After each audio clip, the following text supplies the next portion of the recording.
যি অসমত বৰ্তমান ডক্টৰ হীৰেণ গোহাঁইৰ নিচিনা ব্যক্তিয়ে এনেকুৱা মন্তব্য কৰিছে মিয়া অসমীয়া বন্ধু। ইফালে আমাৰ মাননীয় মুখ্যমন্ত্ৰী ডক্টৰ হিমন্ত বিশ্ব শৰ্মায়ো আমাক সন্মান দিয়েই কথা কৈছে যে 1951 পূৰ্বৰ যিসকল মিয়া মুছলমান আছে তেওঁলোক খিলঞ্জীয়া হয়। গতিকে মিয়া এতিয়া ব্ৰেণ্ড, আৰু এই মিয়াক ব্যৱহাৰ কৰি ৰাজনীতি কৰাসকলে ইয়াক তুচ্ছ তাচ্ছিল্যৰ এটা পৰিৱেশ সৃষ্টি কৰিছে।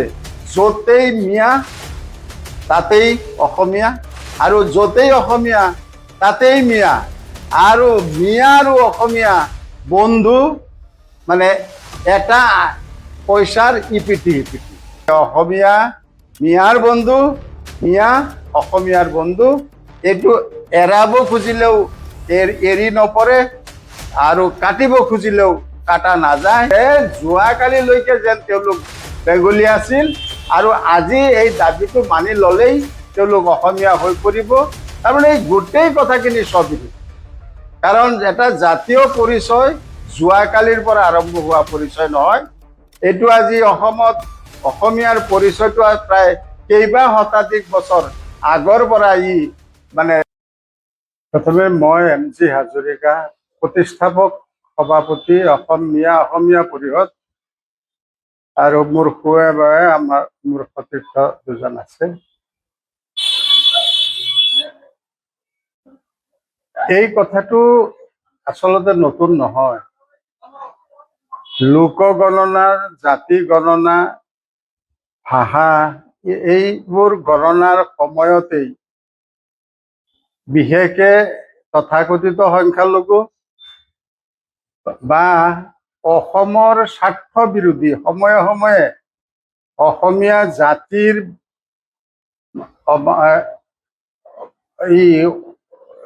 মানে অধিকাৰ, জাতিৰ স্বাৰ্থৰ বিৰুদ্ধে IMDT সমৰ্থনত যিসকলে কাম কৰি আহিছে, যিসকলক তেওঁলোকৰ প্ৰিয় দল চৰকাৰে সংখ্যালঘুৰ মাজত 30 লাখ, 40 লাখ, 50 লাখ বাংলাদেশী থকা বুলি কৈছে, মুখ্যতঃ সেইসকল আজি স্বয়ম্ভু নেতা যিসকলে ওলাই দাবী কৰিছে যে তেওঁলোকে অসমীয়াৰ পৰিৱৰ্তে বাংলা লিখিব।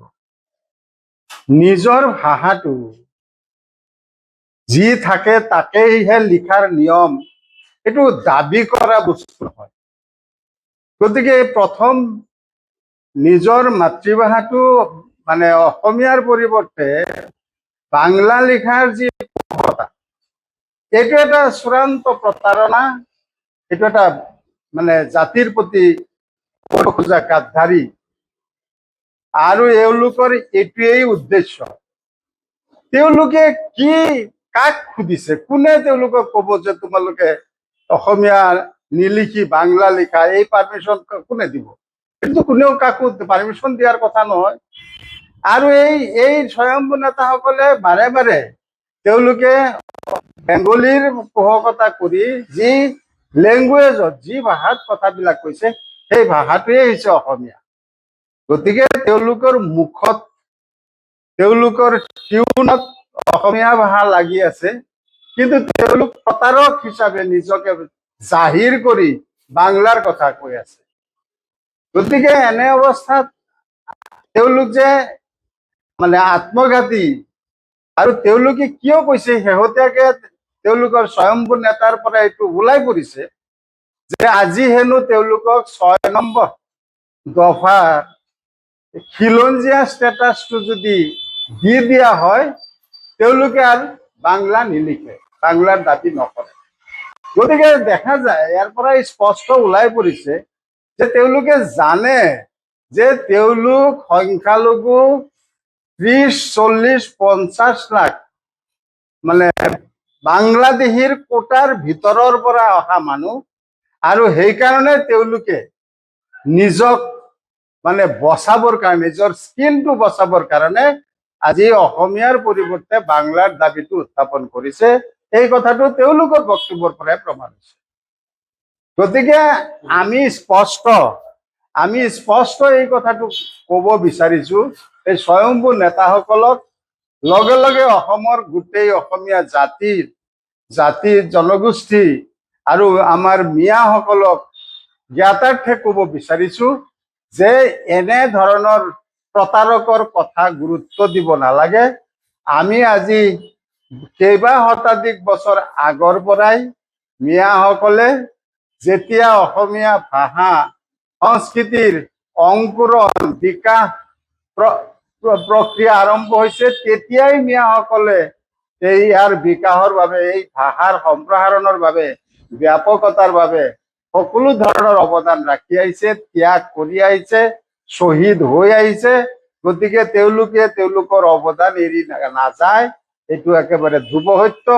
আৰু যিসকলে এই মানে স্বয়ম্ভু নেতাই আজি অসমীয়া জাতি, অসমীয়া ভাষাৰ ক্ষতিকাৰক আচৰণ আৰম্ভ কৰিছে, ইয়াৰ দ্বাৰা যদি অসমীয়া ভাষাৰ কিবা ক্ষতি হয় আৰু ইয়াৰ কাৰণে অসমত কিবা অনাকাংক্ষিত পৰিস্থিতিৰ উদ্ভৱ হয়, তাৰ কাৰণে কঠোৰ ব্যৱস্থা আমি আগতীয়াকে চৰকাৰৰ ওচৰত দাবী কৰিছো।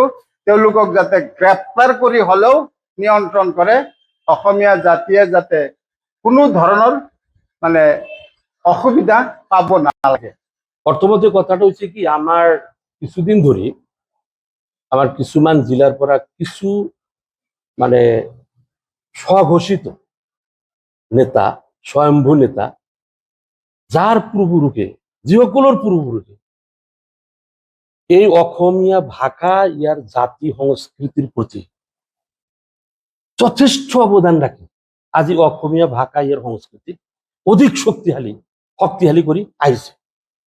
ঠিক তেওঁলোকৰ পূৰ্বপুৰুষৰ অৱদানক অমান্য কৰি অসমীয়া ভাষা মাতৃভাষাৰ পৰিৱৰ্তে বেংগলী ভাষা নিজে লিখিব আৰু বাঙালী জাতিত পৰিণত হব আৰু বেলেগকো আহ্বান কৰা আমাৰ পৰিলক্ষিত হৈছে। বেঙ্গলিৰ ওকালতি কৰেছে, বেঙ্গলি ভাষাৰ পোষকতা কৰেছে, অথচ অসমীয়া ভাষাত কথা কৈছে। তো পূৰ্বপুৰুষৰ অৱদানক যিসকল স্বয়ম্ভু নেতাই